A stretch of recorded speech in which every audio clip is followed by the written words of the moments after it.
god of the dead, Osiris.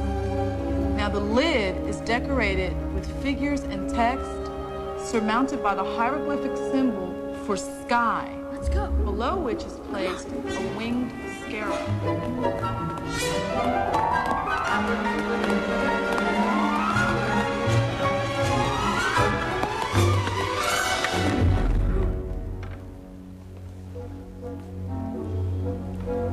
Why aren't you kids in class?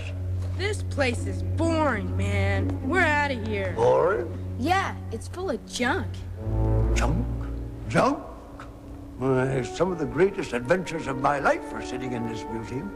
Maybe it's cool for you, dude, but we think it stinks. Hold on, or I'll clobber you. Be cool, man. Be cool. You from the city? Me, I'm from just across the river. Big deal. Come on over here. Maybe you'll learn something.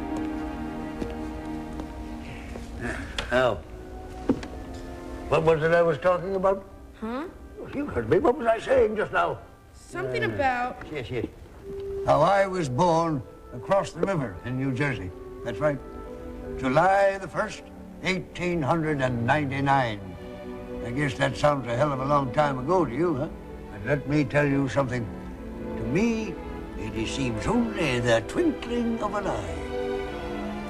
I was raised in Princeton, where my father was professor of medieval studies. He was a very smart man. My mother adored him. She was the sweetest, smartest, most wonderful woman who ever lived.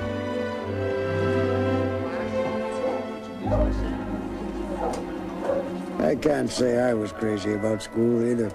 I guess I thought I already knew everything. And I preferred having fun with my dog, Indiana. Playing baseball.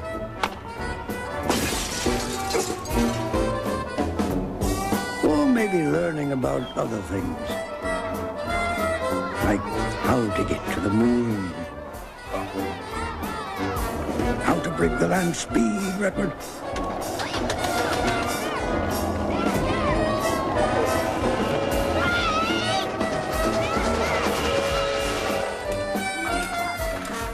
Or how this mysterious thing called electricity works. Then one day something wonderful happened. My dad was invited to visit all these different schools and universities around the world. He wrote some important books, you see.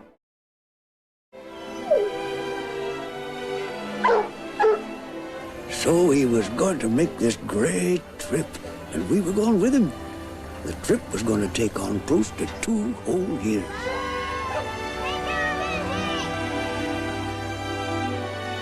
We boarded a giant steamship and sailed across the Atlantic Ocean.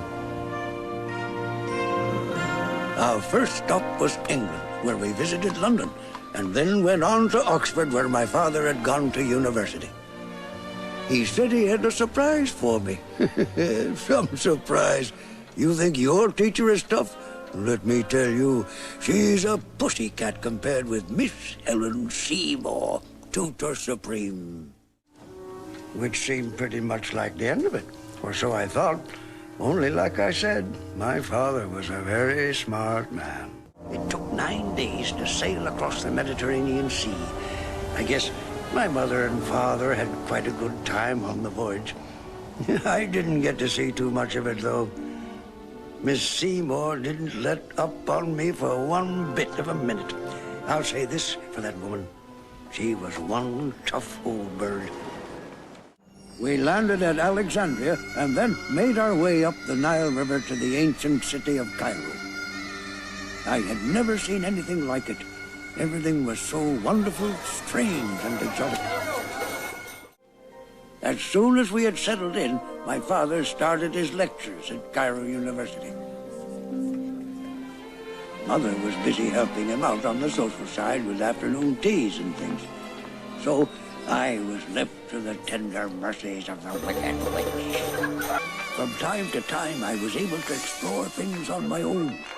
But for the most part, the goddess of knowledge kept my nose stuck in a book. He rode like the wind. The hand of God was upon him. Don't forget me, he cried, as if I ever would. The man was a hero even then. Then what happened? Huh? Did he catch the killer? When he got to the pier, the steamship had gone by 5 minutes, and Demetrius with it. So the bad guys got away? No, not exactly. So what did you do? Me? I went back to Cairo with Miss Seymour. We joined up with my parents and continued our trip. Is that all? Of course not. So what about the jackal? The jackal? What jackal? The one with the eyes of fire. Did it ever turn up? Ah, yes. The jackal with the eyes of fire. Well, that's another story. Oh, come on, mister. We gotta know what happened. Oh, wouldn't you? Hey, man, we gotta. Come on, mister, please. Yeah. All right, but I've got to get home soon. Got to feed my cat, Henry. Very demanding creature, Henry. Makes my life hell sometimes. Okay, let's go. 8 years later, I was in Mexico. What does Mexico have to do with it? Listen, kid, who's telling this story, you or me? You, sir. Damn right, so shut up and listen. Now, where was I? In Mexico. I recall.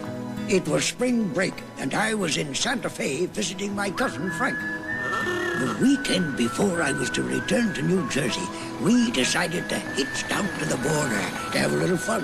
You know, with the senoritas. Come on, kid.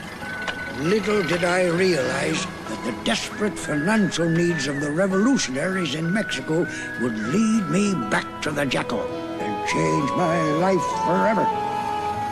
I was only 16 years old. I think my cousin Frank was a little older. Yeah, now I recall. Frank was definitely a little older than me.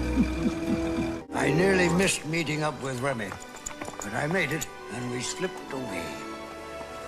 2 weeks later, we took a boat out of Veracruz. I was on my way to enlist in the Great War. The war to save civilization. The war to end all wars. Mr. Jones? Mm-hmm. What happened to the jackal? The jackal?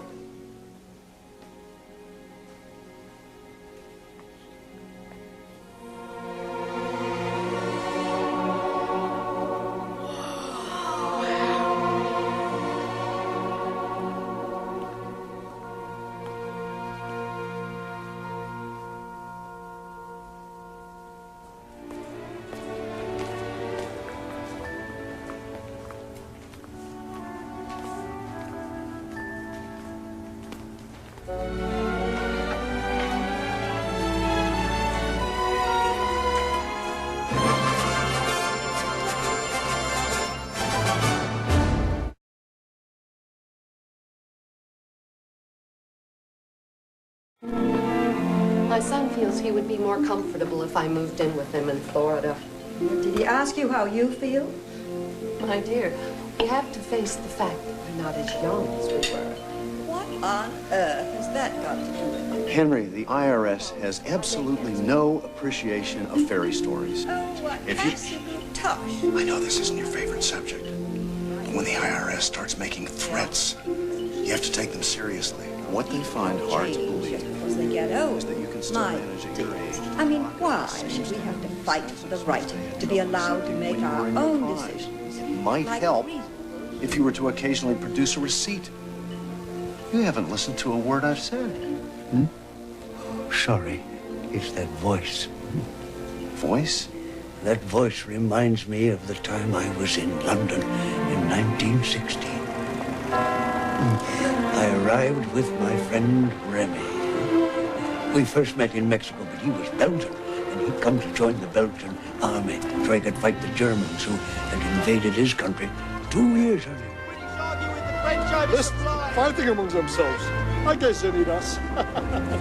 The truth is, when you're 17 and you see a fight going on, you tend to think it'd be a good idea to join in. It wasn't that good an idea, but I didn't know that then. I never saw her again. I still have the ticket for that bus ride. Well, she was right. If we had met after the war, we would have been two different people. Come along, dears. Deeds, not words. Vicky?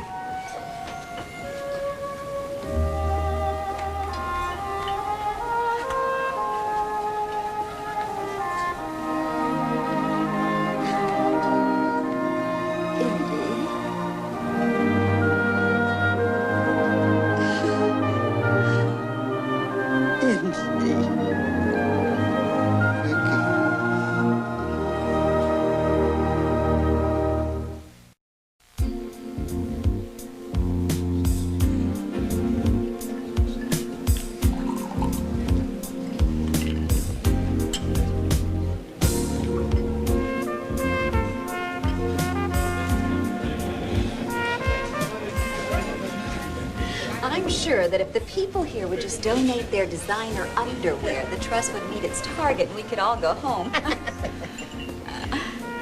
Look who just came in. Selena Mazzarino. Oh, she's seen us? Oh. Norma!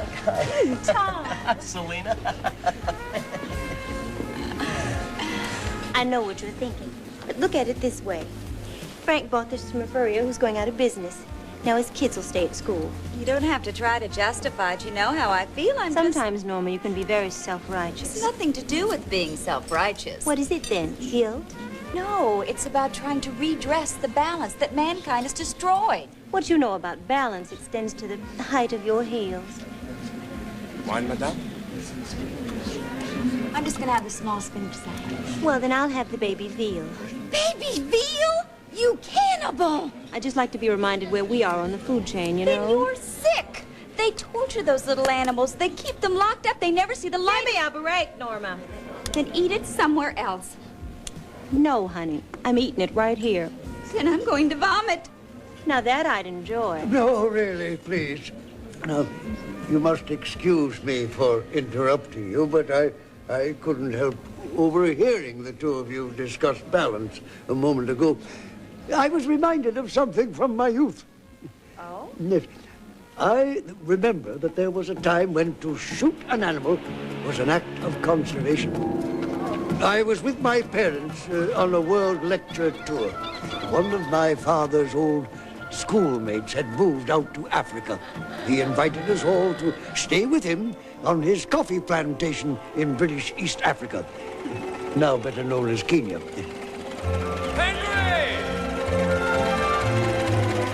Medlicott, the genius of the restoration. Aids our own resuscitation. Henry, how are you? Very well.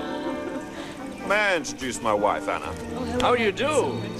Miss Helen Seymour. How do you do? Welcome. And my son, Henry Jones Jr. Hello. Well, come in and have some tea. It must be thirsty. However, when we arrived, Medlicott informed us that we had been invited to go with him on safari with our ex-president, Theodore Roosevelt.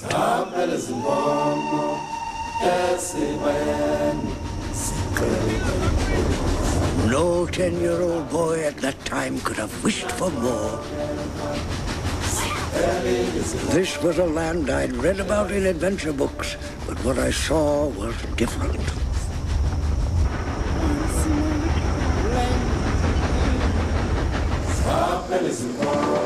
I didn't know it then, but I was looking at the Garden of Eden before the fall of man. You know, some years later they named that place Champagne Ridge. Oh, not in memory of Roosevelt, but in memory of the thousands who followed after him. Champagne Ridge.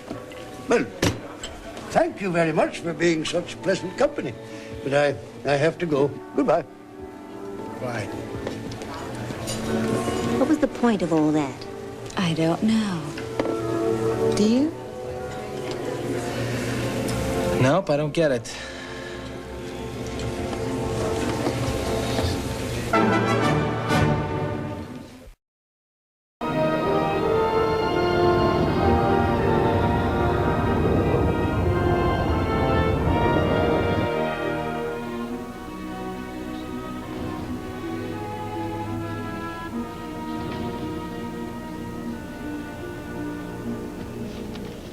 Mr. Jones, sir, you must fasten your seatbelt. We're in turbulence. All right. Insurance. What? What? Seatbelts are required by our insurance. You work for the airlines? No. The airline works for me. Ah, you're that guy. Huh? What is it they call you? The Pirate of Wall Street? I prefer acquisition specialist. Yeah, fine. Well, you bought yourself a good company. Well, according to these, I bought an inefficient company that's bleeding money. Well, why did you buy it? So I could break it up and sell it, plane by plane. But I've flown this airline for 50 years. What about the people that work for you, the pilots? That stewardess down there? I buy and sell companies, sir. I'm not running an employment agency. And according to these figures, it's going to take me longer to get my profits out. Figures? We're talking about people's lives here. You don't understand. Let me explain. No, hold on. No. You listen to me, Sonny. You know, you remind me of someone I met in the First World War. I enlisted in the Belgian army under an alias. They made me a courier, and before I knew it, I was with the high command of the French Second Army. At Verdun, one of the worst battles of the war. Well, the orders never got there. Nobody ever found out what I did. The attack was delayed, and 10,000 men lived a day longer. The French finally retook Fort Douaumont. There were 20,000 casualties. As for old General Pétain, he hated politicians because he thought they had no concern for human life. But after the war, Pétain became a politician himself and had a hard time indeed living up to his own moral code. Nivelle resigned and died a bitter old man. His problem was that he couldn't understand the consequences of his actions on the little guy. So don't end up like him, bub.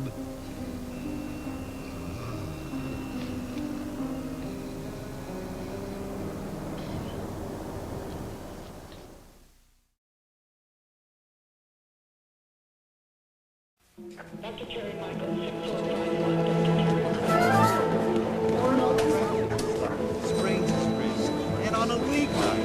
Oh, some brother-in-law I got. So I say to him, come on, Mr. PhD, let's go bowling. You can show the boys what you're made of. So what happens? He forgets to let go of the ball. Is there Mr. Jones here? Yeah, that's me. Thank goodness. I've been waiting for hours. Oh, what's the problem, Mr. Jones? And I have this. You see,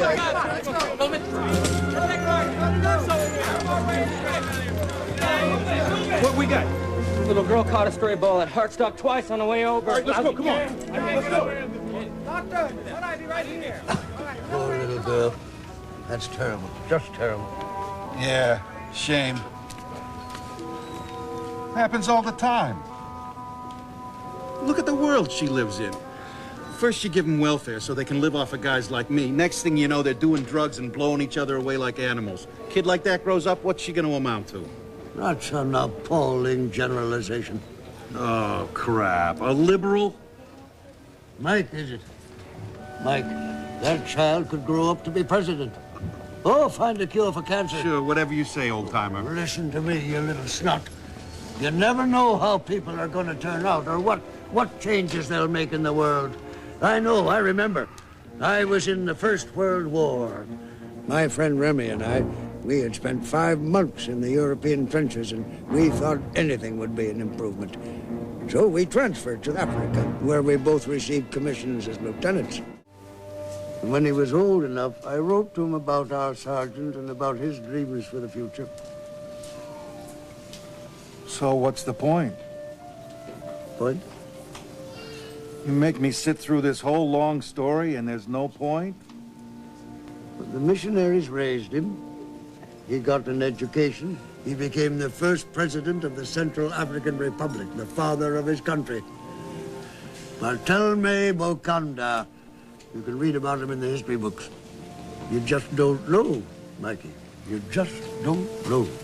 All right, everybody, listen up. I got a little girl that's dying back there. We're going to lose her unless she gets some whole blood. Now, she's a rare blood type, AB negative, and we're fresh out. Now, anybody here got that same blood type? Oh, I'm only a no. What a shame. AB negative. Come on, people, please, speak up. Anybody? AB negative? My hero, get this man the blood screening stat. Come on. I hate needles. I passed out during my Army physical. Come on. I'm sorry I ever met you. I have that effect on people.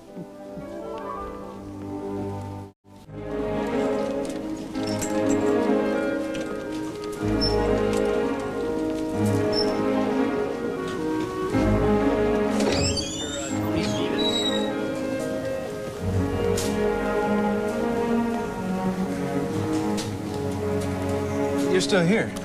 Haven't you been helped yet? They didn't have my form. You dropped it earlier. That little girl with the gunshot wound. Will she make it? It's been touch and go. We done all we can for her. We just have to wait and see if her vital signs stabilize. What seems to be the problem? Rather trivial compared to that. My foot's swollen. I was stung on the toe by a bee. Is it always like this around here? Those gunshot victims? One of those kids was in here a few months ago. We patch them up and they go out and blow each other away again. It's the bystanders that break your heart, though. Like that little girl. I must treat a dozen cases like that every month. It's relentless. I feel like that little Dutch boy trying to plug holes with my fingers while the whole dam collapses around me. I met a Dutch boy like you once. German, actually. It was in Africa during the First World War. Through a stroke of good luck, I was made a captain in the Belgian army. Then, through a stroke of bad luck, I was sent on an impossible mission across the heart of Africa. Sometimes our light goes out. It is blown again into flame by an encounter with another human being. Each of us owes the deepest thanks to those who have rekindled this inner light. Albert Schweitzer said that. As I stood on the dock, watching Schweitzer and his wife be taken back to Europe as prisoners of war, I reflected on the very deep truth of what Remy had said. He'd been right all along. It was a fool's errand. The hospital was reclaimed by the jungle. It vanished entirely as if it had never existed.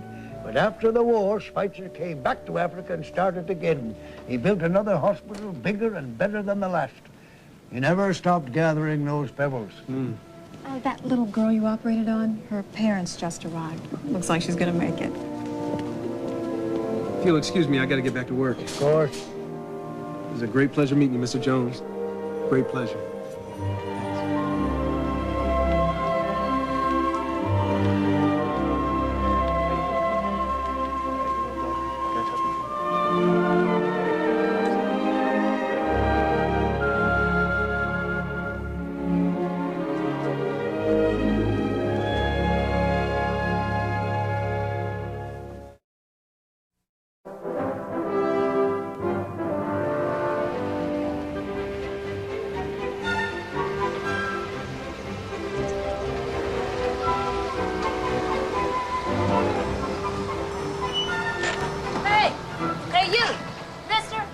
Out of that mailbox, I mean now. Tampering with the U.S. mail is a federal offense. I dropped the wrong package in, that's all. This is what I intended to drop in the box. Once you drop something in that box, it becomes the property of the U.S. government until delivery. Oh, dear me. I haven't had so much trouble delivering a package since the incident in Vienna, back when I was a spy. Spy? You mean like James Bond? I mean a real spy in the war. What war? World War I. Of course, we didn't number it at the time because we had no idea there was going to be a sequel. Back then, it was just the Great War. And I had recently returned to France from fighting in the Congo. And by then, I'd seen enough of the madness of this war. I no longer wanted to fight it. I only wanted to help end it. And that's why I joined the French intelligence service. And that's how we got the Emperor's letter out of Austria. Sadly, though, the Kaiser got wind of what the Emperor was up to. He called the kid in on the carpet, gave him a real dressing down. I don't know what pressure he applied or what force he used, but he forced Emperor Karl to go back on his promise. So the war dragged on for another year. A few more million lives were lost. Karl's prediction came true. The 1,000-year monarchy crumbled. He was the last emperor of Austria. What a drag. Well, not all stories have happy endings. Guess not.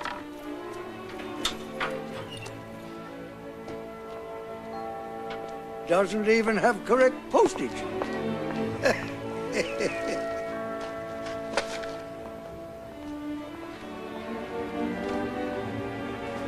You know, I've always had a thing for ladies in uniform.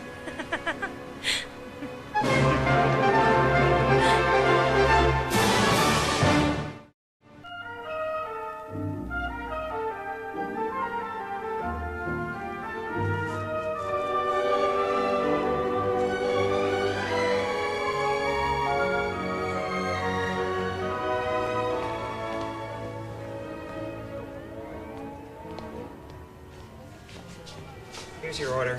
That'll be $3.25, please. Young man, I ordered glazed donuts, not chocolate. Lady, the glazed are all the way, like, in the back. I have had a super tough morning. I've had grease vats to clean. A tray of donut holes, you know, like, slipped out of my hands. And the last thing I need at this godforsaken hour is some old bat who is too senile to remember which donuts she ordered, okay? Yeah. If you'll apologize to the nice lady, right now, I'll reconsider turning your head into a sausage pizza. Hey, mister, don't hurt me. Please don't hurt me. I got it tougher than any of my friends, okay? This is hard work. It's tougher than you know. Listen, bonzo brain, you don't know what tough is. When I was your age, I was fighting in the Great War, in the most horrendous hell pit ever devised by man or the devil. It happened by a little river called the Somme. I was in the Belgian army, but my regiment was attached to the French. I thought the world had ended. Great men died that day, and I saw myself spending the greater part of my youth in some rat-infested camp. So don't talk to me about tough. What's going on here? I was only trying to tell the lad a story. He assaulted me, man. Take him in. I did not. I'm afraid that's what it looked like. Let's go. Well, wait just one moment. Come on, old man. Don't make me have to use the cuffs.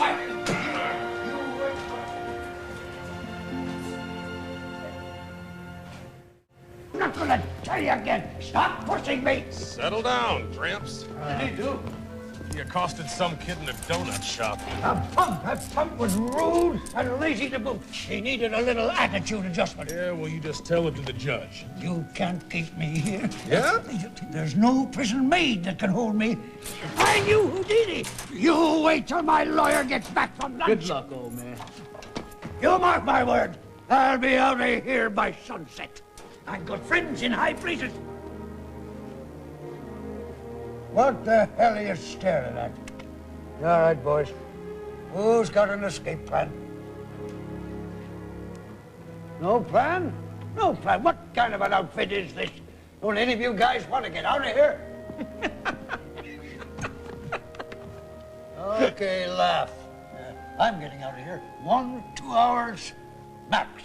I've busted out of prisons designed by the most creative mind. What are you in for, old-timer? Boring someone to death? Oh, hey, you don't believe me, huh? This cracker box ain't nothing. The Germans, now they build prisons. When I was serving in the Belgian army during the Great War, I was captured just north of the Somme after a very terrible battle. Many of my friends were dead and some of them missing. And I was lucky, but I didn't know how long it would last. I ran across the German countryside as though the devil himself were on my tail. At last, I spotted this lovely farmhouse among the hills. Officer! Get this old guy out of here. I went straight All right, knock it off! We don't put up with troublemakers, old man. Let's go, huh? We'll wait for your lawyer out front. Told you boys I'd be out in an hour.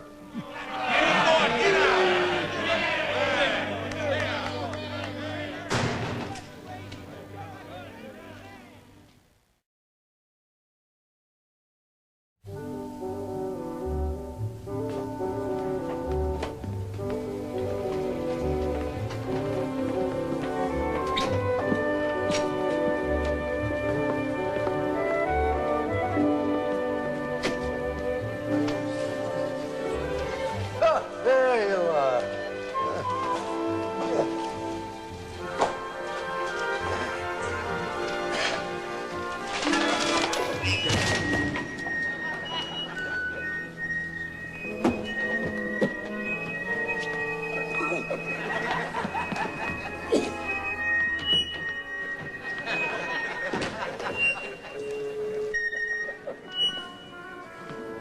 This microphone still working? Can you all hear me? This reminds me of the time that I was a spy in Spain during the First World War. I was stationed in the ancient seaport of Barcelona.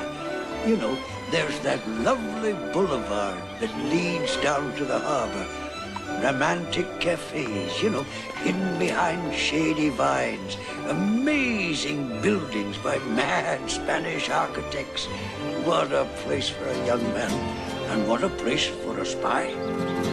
I tell you, Spain in World War I was every spy's dream.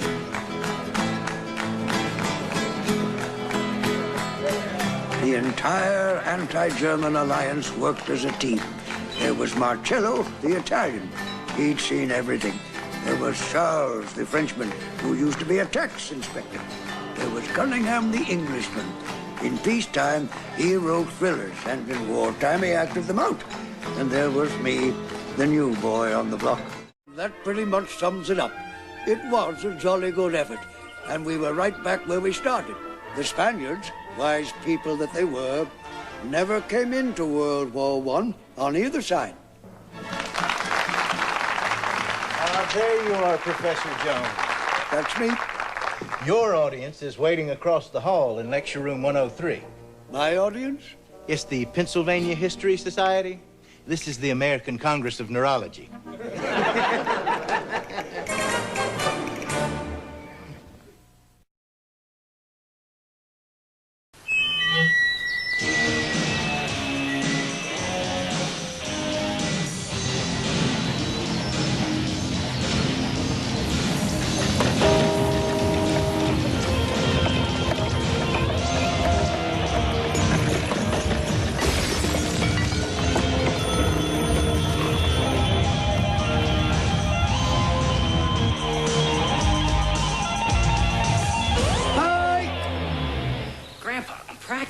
Let's talk later. You've been practicing for 2 years.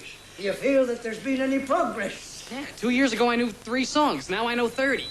Quantity is not what I'm talking about. You may know 30 songs, but you play them all equally badly. I hate to tell you this, kid, but you sound like a bunch of cats on a hot-tin roof. You don't have to be good to be famous. All we want to do is be famous. Now, wait a minute. In music, the music comes first. When I was going to college... Grandpa, not another story. Well, I've been listening to you. Now, you listen to me. I was just home from the war, putting myself through the University of Chicago, waiting on tables, which is an art, in case you don't know. You don't start at the top. You break in where you can learn the ropes. Perfect your style till you're at the top, like Colosimo's restaurant. The best food, the best service, the best Dixieland jazz. I was crazy about jazz. I kept it quiet. I only played that one song, but I was jazzing with some of the best. So what are you trying to tell me, Grandpa? I guess I'm saying keep on going. You may never get famous or play with any real geniuses, but the journey along the way is bound to be interesting. All right, I'll get back to it. Go ahead.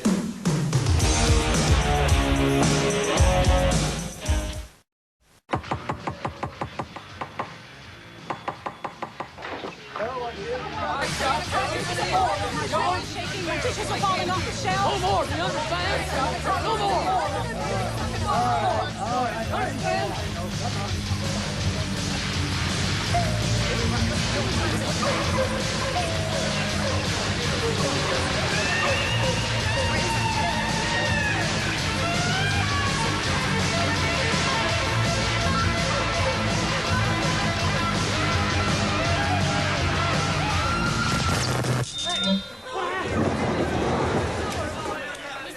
What's going on? Grandpa, what are you doing? The neighbors are complaining. If you don't stop, I'm going to call the police. You don't understand what we're trying to do. Grandpa, we're pushing the envelope. You're pushing us. I know. Don't think I don't understand. I had some friends in Chicago in 1920 who were licking the gum off envelopes, too. Grandpa, not now. I was at the University of Chicago studying archaeology, And I was waiting tables at night at Colosimo's restaurant. Torrio and Capone took over Colosimo's operation, and the bootleg wars really began in Chicago.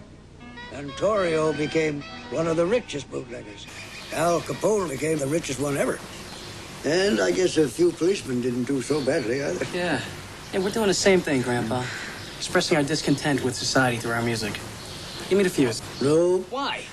Because there's a difference between what you're doing and what the blues were doing in 1920. What? Well, for one thing, they didn't have synthesizers, electric guitars, microphones, and amps. So you didn't need a fuse to play the blues.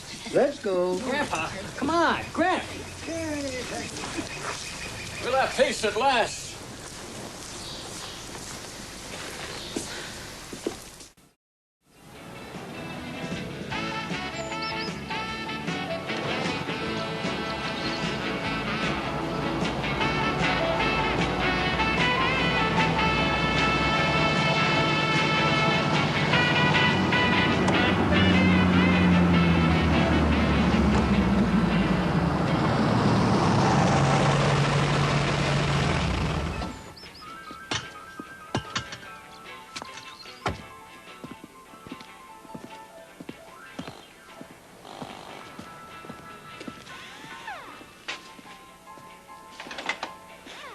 Why?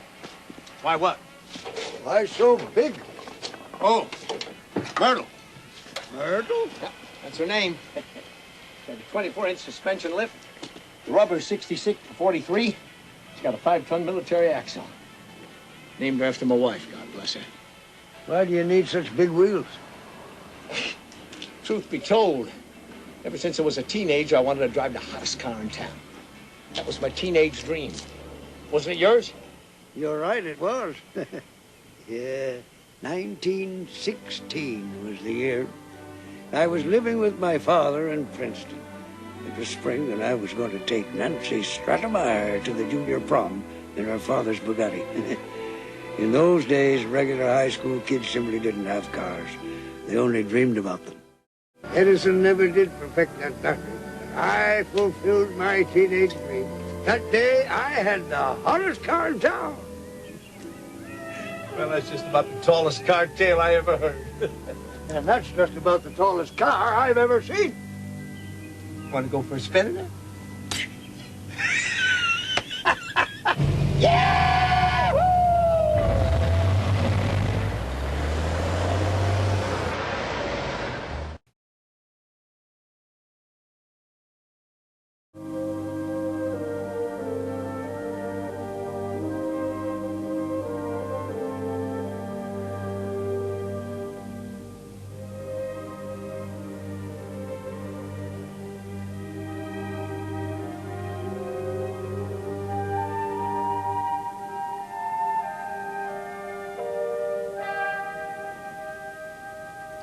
Excuse me, sir, but the exhibition's about to close for today.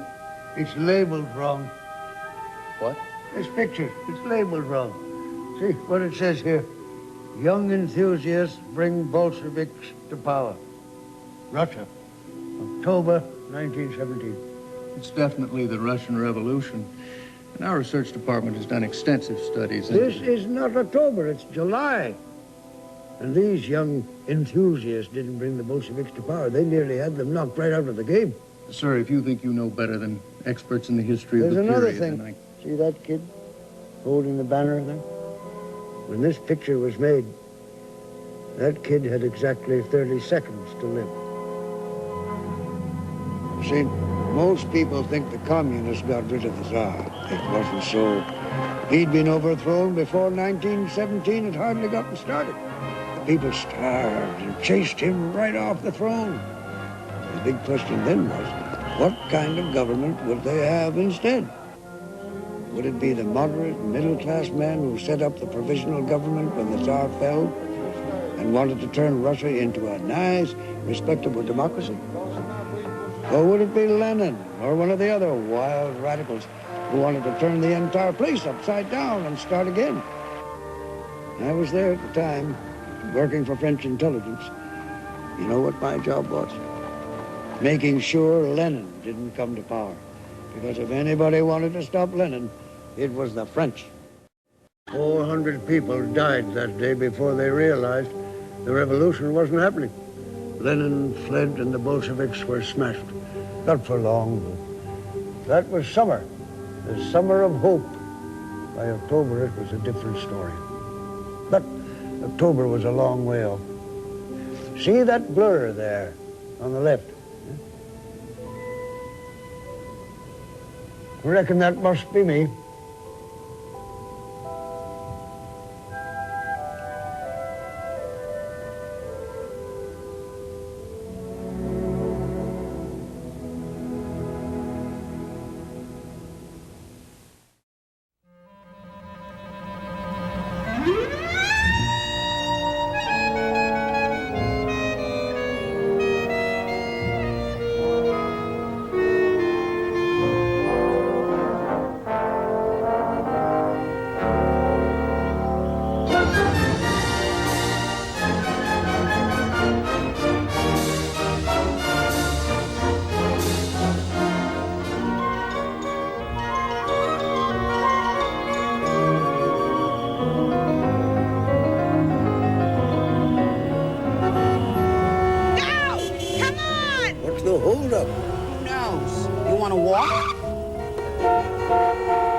To you. Nothing, I just...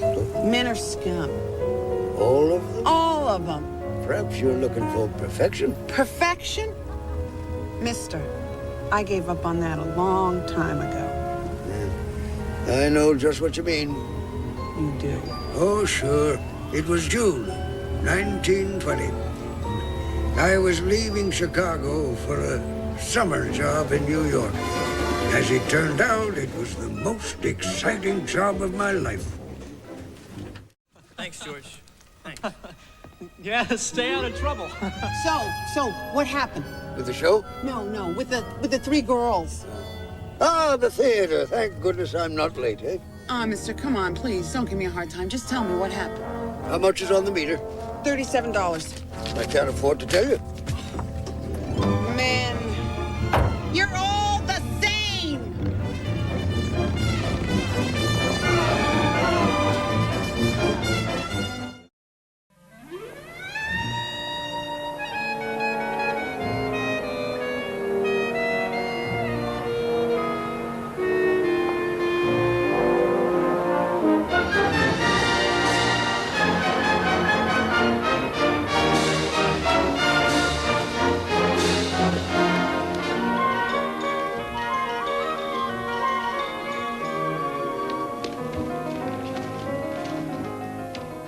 Pardon me. I see you're writing your review already.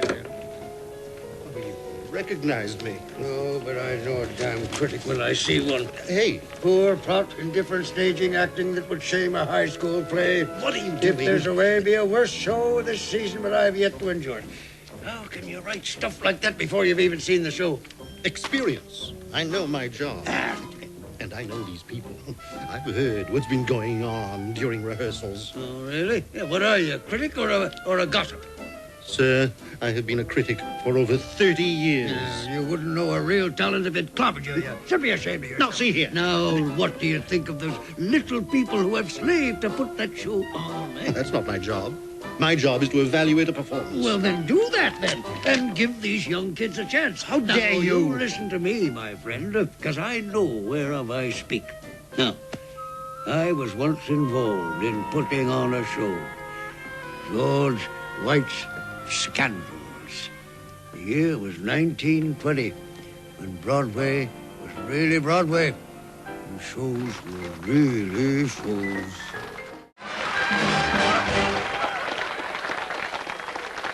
Amazing. Sir, you convinced me. You were absolutely right. What about? About all the work it takes to put on a show. The laughter, the tears, You know something? I'm going to give this play a wonderful review.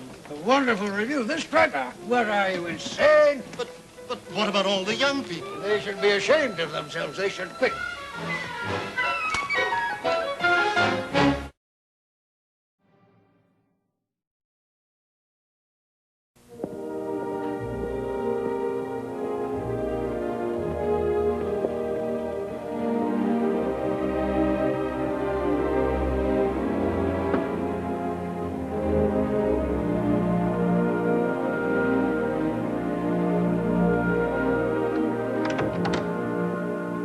Professor Jones?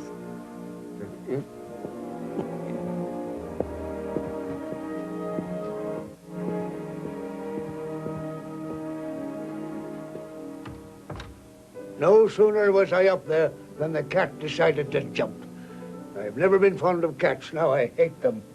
Why do you hate them? Why? Because I couldn't get back down. They had to call out the fire department to get an old man out of a tree. You may laugh, young woman, but I found it a humiliating experience.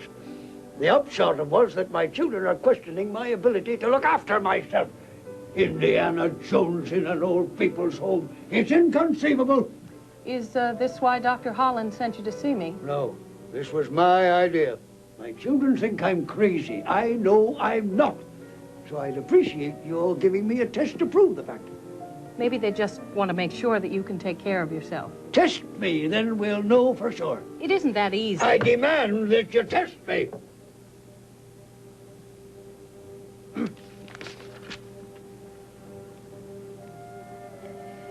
Is there any history of mental illness in your family? Well, that's a matter of opinion.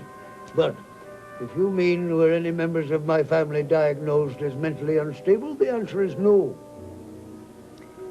Have you ever undergone psychoanalysis of any kind? And I did have a problem once, but I got help. I had a long conversation with Sigmund Freud. You knew Freud? And Carl Jung, and Alfred Adler. They were there, too.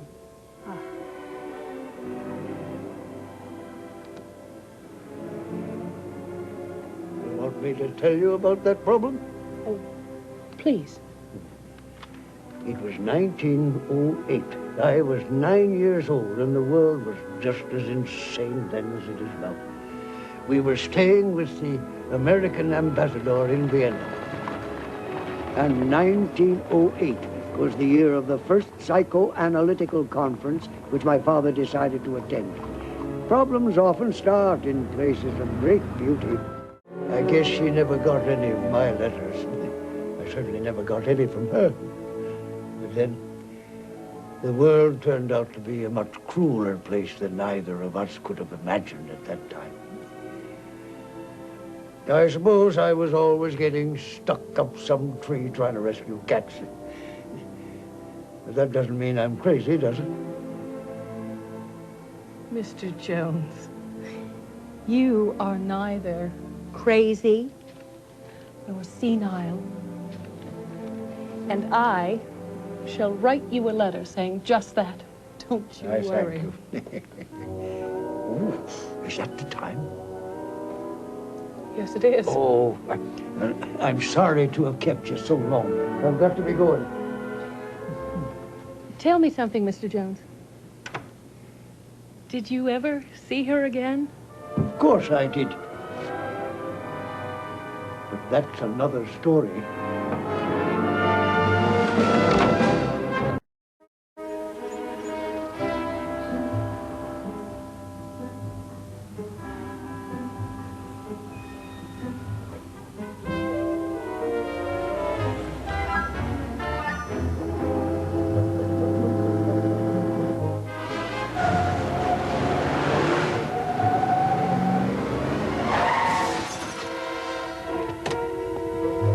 What the hell do you think you're doing? That's my space. Well, the hell it is. I saw it first. You asked for it, buddy. You asked for it, too.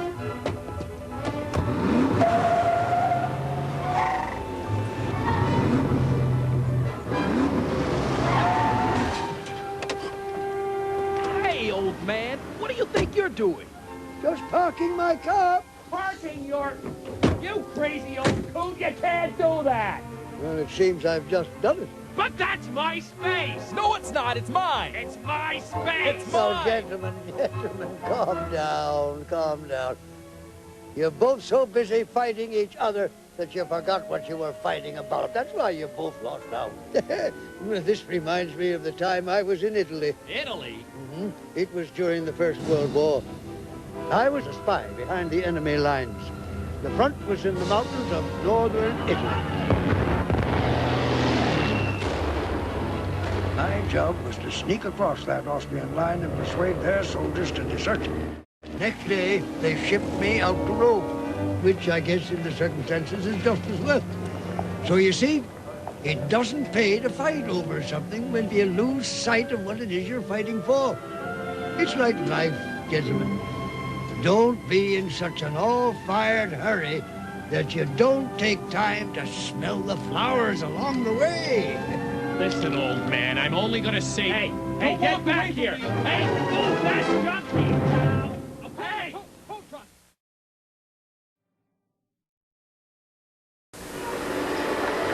There you are, sir. Can I come home? Come on, Dad. What? It's time to go. See you calm. Really something. The grandparents' tea at Lucy's school. It's time. Dad! They're coming to the exciting part. We have to go now. Oh, and miss my episode. Are you insane? Yes, I know. Now, I've got to find out if Ralph is Maud's lover or her twin brother in disguise. I can't believe you watch this stuff. Why not? Because it's stupid. It's trash. Oh, gosh, it's brilliant. It's pure theater. But it's not real. It isn't life. You think life isn't theater? Of course not. Well, then you're wrong. Now, there are times when life is just like theater. You know where I learned that? In Ireland. Oh, Dad, we've got to go. No, wait. I'm just getting started. Now, I was on my way to London with my friend Remy. We were going to join the Belgian army, you see. Now, a boat took us to Queenstown, and we landed there. It was April, just a little before Easter, 1916. Changed utterly. A terrible beauty is born. Yeats wrote that about the Easter Rebellion. He was right. Poor Ireland was never the same again. But Sean Patrick was not shot, no, sir. He survived and went on to become Prime Minister of Ireland. O'Casey didn't stay, but he wrote some great plays. Oh, my goodness, we're late. If we don't leave right now, we're going to miss the tea and cookie presentation. Well, what about my show? It finished ages ago. Finished? Oh, damnation. Why didn't you stop me? No one's ever been able to do that, Dad. Well, darn and double darn. Now I'll never know if young Jeffrey was using the Cub Scouts.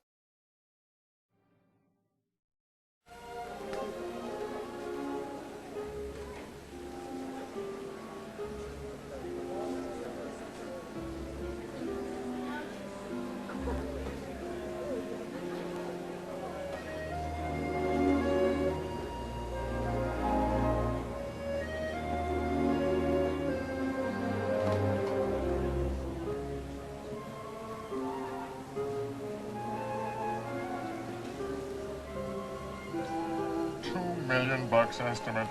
I think the market's peaked for Degas. Ah, a Degas. Very expensive.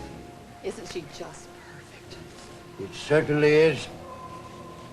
I remember the day it was painted. This little masterpiece means a whole world to me. The truth is, it gave me a whole new understanding of art. Well, did you say you were there when it was painted? Yes, I was. Oh, that's really neat. See the date? Yeah. 1908. I was on a world lecture tour with Mom and Dad. My tutor, Helen Seymour, was in charge of me in Paris. That's what I let her think, anyway. Back home, Taft was elected president, and Jack Johnson was the first black boxing heavyweight champion. It was the beginning of a new century, and the modern age was upon us. Paris was the city of art, and Miss Seymour was determined that I should see all of it. I'm not sure if Picasso ever knew, but Degas was almost blind at the time. But Degas was a sly old fox, and I think he knew what was going on. So in the end, the joke was on Picasso. Number 16, The Woman at Her Toilet by Degas. $4 million. Do I hear any more? It's with you, madam, at $4 million. At $4 million. Sold Mr. Yamaguchi at $4 million. Goodbye. Hope so. One fine day, we'll be rich enough to afford a Picasso.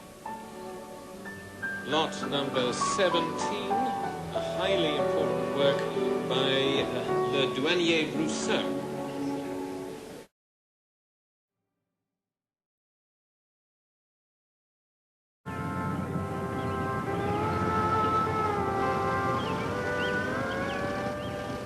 No one makes coffee like you, Louise. She's a legend. Louise, old timer. Oh, will it be Al? Coffee. Morning. What's it to you?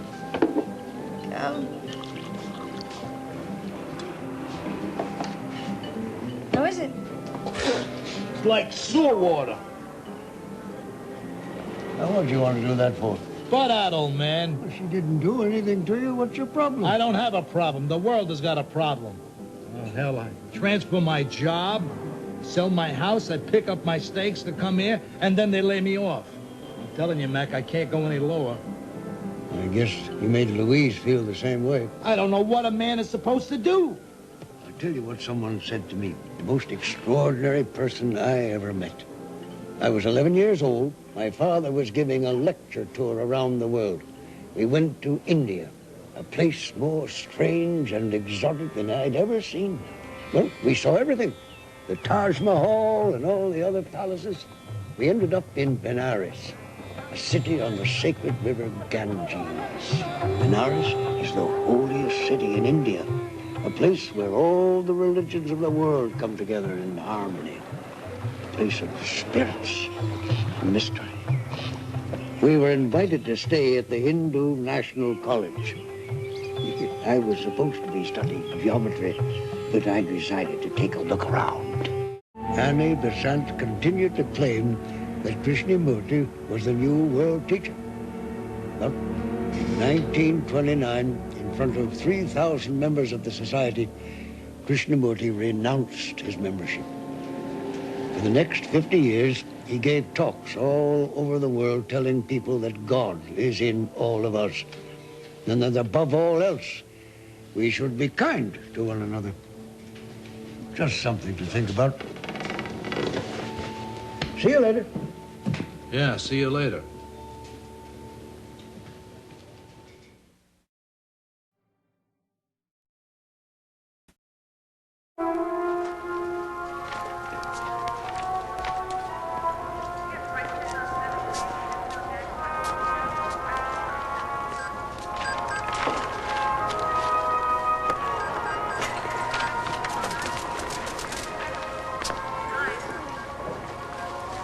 Who in the world reads this stuff?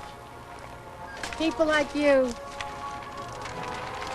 What I wonder is if anybody in the world believes this. Jane Fonda and Gorbachev. Isn't she still with What's his name?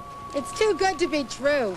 In my years, I have found that sometimes truth is more fantastic than what you read here.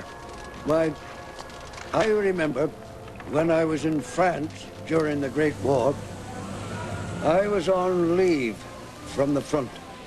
And as a young man, I felt I had to try to squeeze as much life as I possibly could into those few precious days away from battlefields and death. What I was looking for was a sweeter, softer kind of adventure. As I crossed the street, I knew that I would probably never see her again. Little did I know that in less than a year, she'd be blowing a kiss to the firing squad. Was she really a spy? I don't know. No one knew for sure. I don't think she even knew. To the end, she thought that one of her Prince Charmings would come and rescue her. I'll always be sorry it couldn't have been me.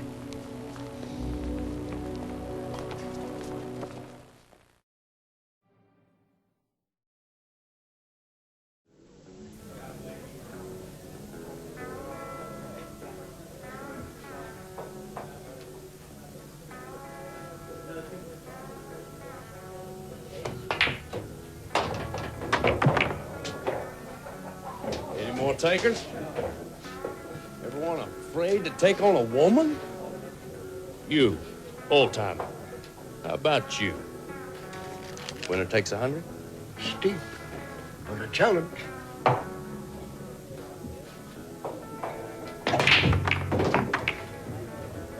How'd you do that? That comes from a thorough understanding of physics. Of who? I first learned about physics when I was a bit younger than you. My father was on a world lecture tour. He took the family and my tutor to Florence. Florence, Italy, a most romantic city where everyone was in love with someone. Or maybe just in love with love. The architecture was breathtaking, built to honor man and God.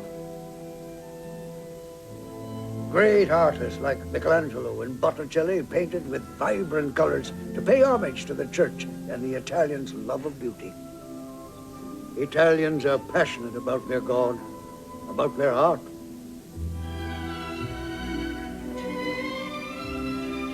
Ah, yes, Italians are moved by beauty, and nothing is more beautiful to them than the human form.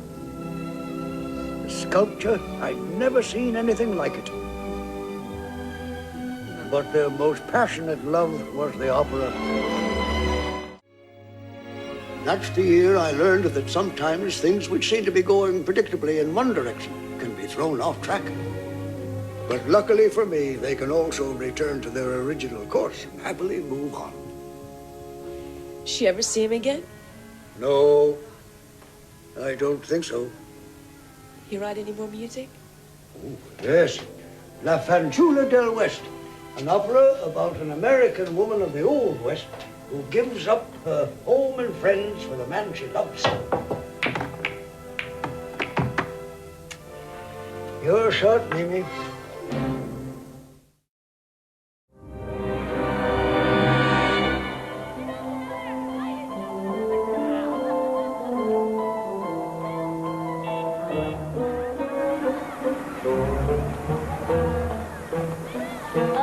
There's Mr. Jones' house. What do you think? It's a waste of time. Last year he gave us apples. I like apples. They were rotten. Well, come on, let's just try it. Okay, but if he starts to tell one of his stories, make a break for it. Come in.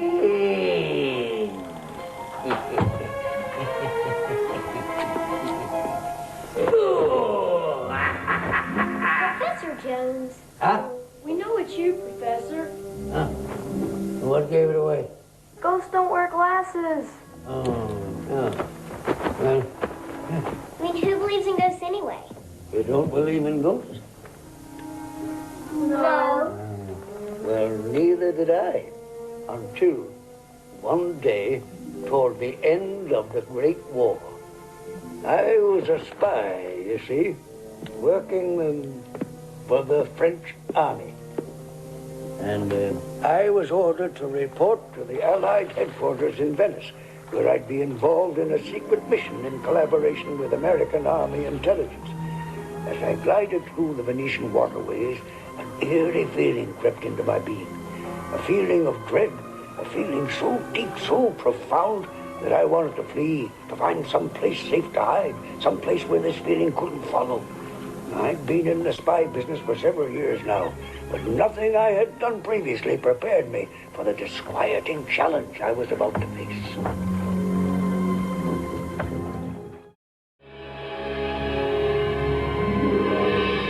Now, do you believe in ghosts?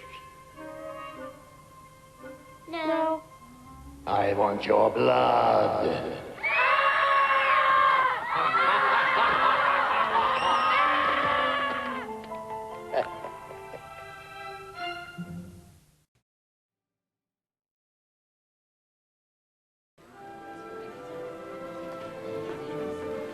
All right, everybody. All right. What do you think, Grandpa? Oh, it's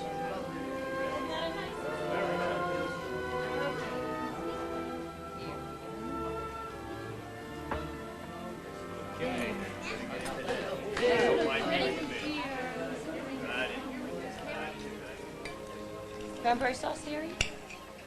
I don't like it, Mom. Sweetie, you never tried it. I don't care and I don't like it. How do you know if you never tried it? Your mother's right, you know. If you never tried it, you got to keep your mind open. You want to know something about cranberry sauce?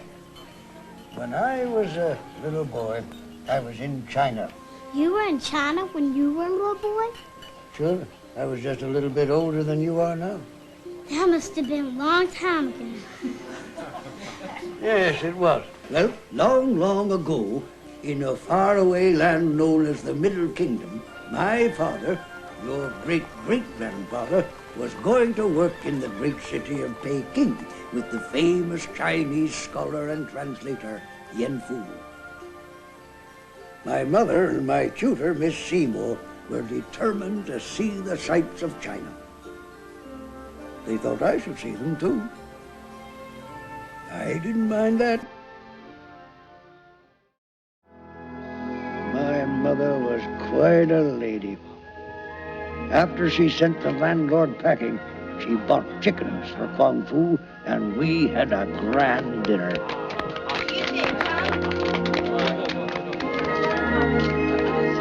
I believe that was the best Thanksgiving feast I ever attended. What's that got to do with cranberry sauce? Not a lot. Here, Harry, why don't you try some? You'll probably find, like me, you hate it.